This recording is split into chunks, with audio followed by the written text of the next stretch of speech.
Pretty good, guys. I think we all expected it was going to be really tough in the midfield, some great battles, but they had a couple of blokes who really got ahead of you, didn't they? Yeah, they did. Yeah, we've some momentum in the season, probably a bit stale. North Melbourne were feisty last week and forced us to play a certain way, and we came here this afternoon looking for some advantage around the things that we dropped off in last week.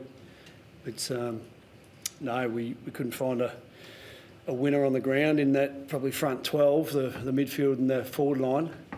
So there's a bit of a regression today, and it was a difficult watch for a fair chunk of that first sort of 30 to 40 minutes. What created that, Luke? What's your gut feel about what created their midfield domination, particularly in that first quarter? Was it just the clearance factor? Well, I think it's a combination of things. I mean, in the short range sort of turnover game, there's an intensity that is required that we didn't have, and so when the skipper is involved in change, I'm talking about Connor Rosie, obviously, from those plays, and they're able to get out and then share the ball, and before you know it, they've doubled the count, and we're trying to make up lost ground because we haven't won the clearance, and if it's gone our way, it just came out of there too easy. So we had our early chances, you know. I mean, a couple of our key forwards missed set shots that were pretty close to goal. We missed a handball that was a Joe the Goose, and so you start off in a state with a bit of momentum, and it maybe helps fuel your game a little bit. But to their credit, I think they pressured us pretty well for most of the game, and it was probably really only Adam Treloar through that midfield that managed that pretty well.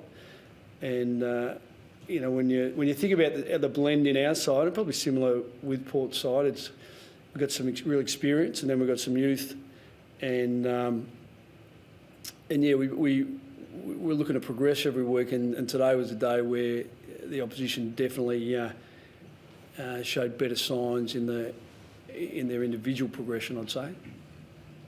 The loss of Norton, how is he? And obviously it unbalanced you a little bit.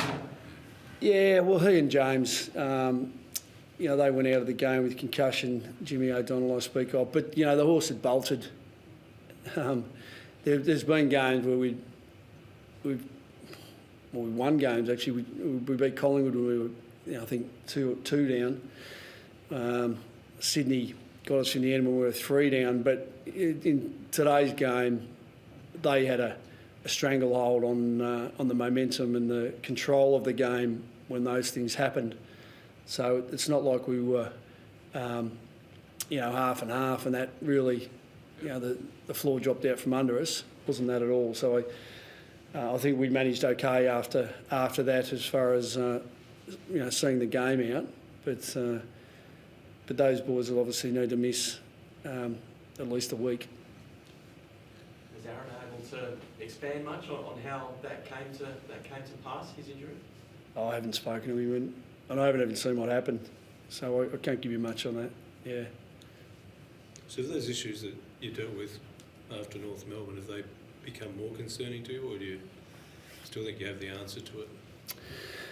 Well, it's hard to, when the complexion of your team changes. Coming off the bye, we had Sammy Darcy and Aaron Norton coming back, and so that changes. We were probably one big less against Fremantle.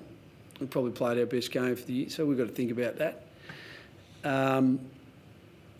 And so coming into today, you obviously Cody and Liam Jones go out of the team, but as I said before the game, you just spread the load. It's what happens, and we'd coped okay with players out in the previous couple of months, and so it's definitely not something that you speak about too much internally, because to us it doesn't really matter. It's just okay, who's going to come in and play a role, and as much as Cody's a special player and Liam's been a special player since he's come back to us, we feel like we can get it done. So, in the end, if you're really searching for positives, I think it's good having Nick Coffield back playing AFL football.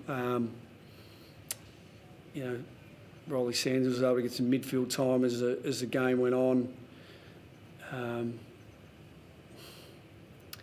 You know, as I said, I thought our backs held up reasonably well. You know, I thought Lobby, we had to swing him. We needed someone to provide a better contest forward of the ball, and then we put him back, you know, because we needed to obviously stabilise the game, but it was partly that, you know, he's more likely to play as a key back against Carlton this coming week, and so to get him back in the back line to prepare for that a little bit, as well as change things a little bit to see if we could come again with Marcus going forward.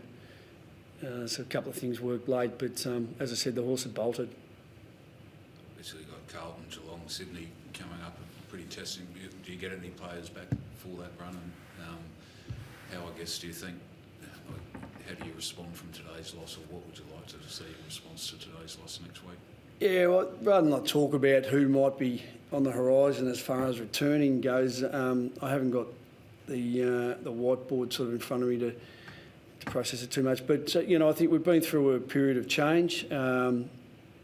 We've tried to set ourselves up to challenge the competition in the run in the game, and definitely in the turnover game as well. So we've become a side that has been able to score heavily at times, and then in the last two games we haven't been able to do that. So we need to have a think about why that's happened. I think we've got some answers there, and so we just need to make sure we we continue to train it and endeavour to improve it.